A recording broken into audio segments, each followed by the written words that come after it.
Why content marketing is important to B2B comes down to strategy. In this video, I'll share 5 reasons it's essential, which channels actually reach decision makers, and before we wrap, a huge mistake that turns content marketing into a huge waste of time.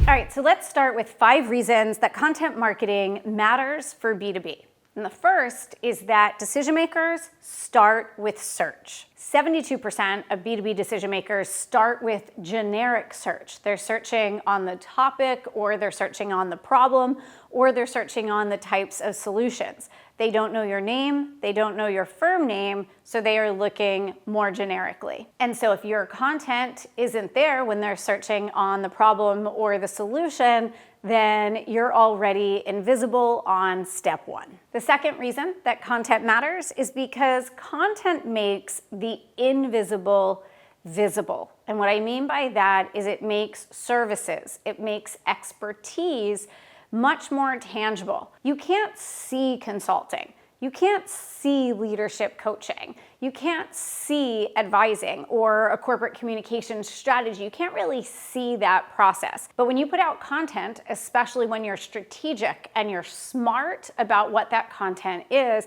it really takes your knowledge, your know-how, your expertise, your experience, and it makes it much more visible. The third reason is that content marketing empowers you to influence the decision maker's thinking before they speak to you.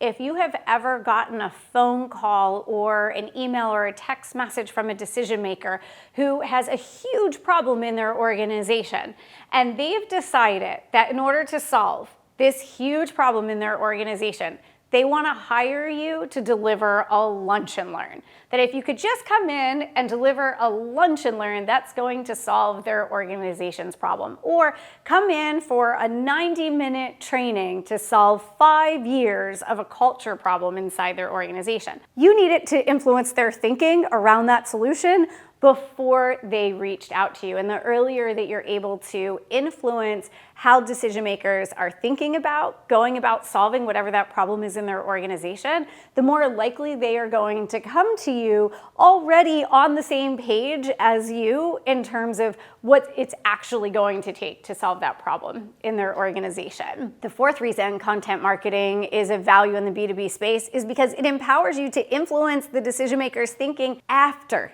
they speak to you. And honestly, this is one of the biggest things that we see consultants and coaches and professional service providers not taking into consideration. Think about how many times you may have had a sales conversation, if you will, with a decision maker, and you thought for sure that that opportunity was going to move forward. But then in between that meeting and your next appointment in the calendar to connect with that decision maker, the whole thing falls apart. A lot of times it falls apart because fears, doubts, and worries start creeping in from that decision maker, things that really are irrelevant to what you talked about, would never actually be an issue, or they start having conversations with other people inside the organization and they start bringing up things, oftentimes things that really shouldn't have impacted it moving forward. It actually shouldn't have played a role at all, but because that decision maker wasn't armed with the right responses, it fell apart while you weren't there.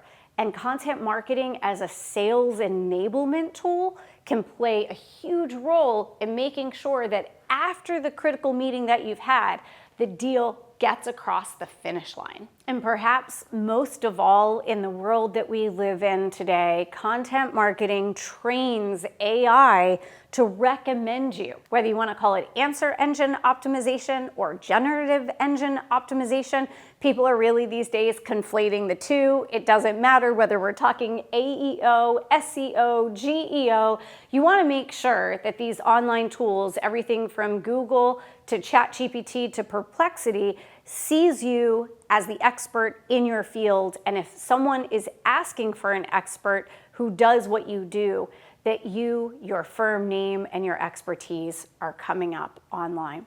So these are the 5 biggest reasons that content marketing can play a role inside of B2B. So these are the 5 big reasons that content marketing plays a role in the B2B space. Now, for those of you who have been in Bold House land for a long time, you know that I am not personally a fan of content marketing.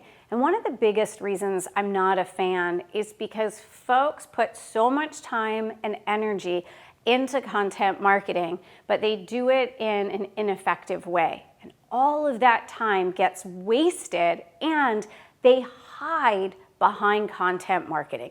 Instead of doing the things that actually put them in front of real decision makers, create conversations that create cash flow in their business, they're busy posting things on LinkedIn that are never going to turn into a meeting with a decision maker.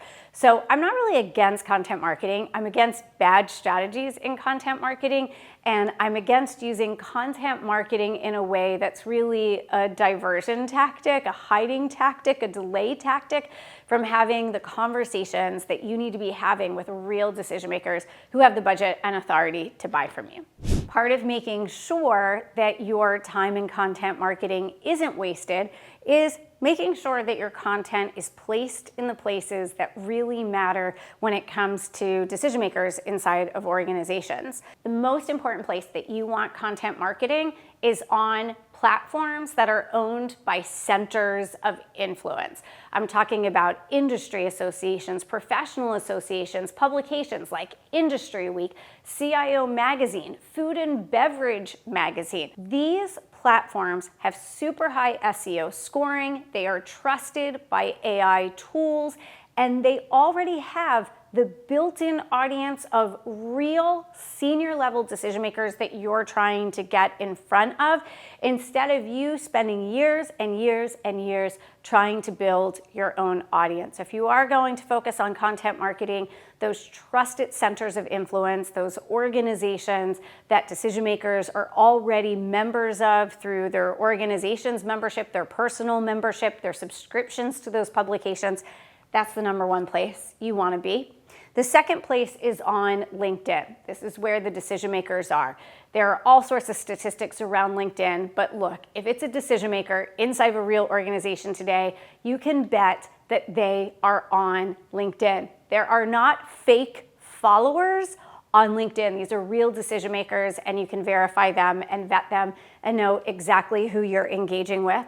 The third place is on YouTube. I don't recommend that you necessarily go out and start a YouTube channel if you don't have one, but if you're a consultant, coach, trainer, or professional services provider that's working with organizations and you're appearing on industry webinars, you're hosting your own webinars, you're on industry podcasts, see bullet point number 1, then you want to at least make sure that those things are republished on your YouTube channel. And last but not least is your own website in order to boost SEO, but also because over 90% of decision makers will go and check out your website before taking a meeting with you.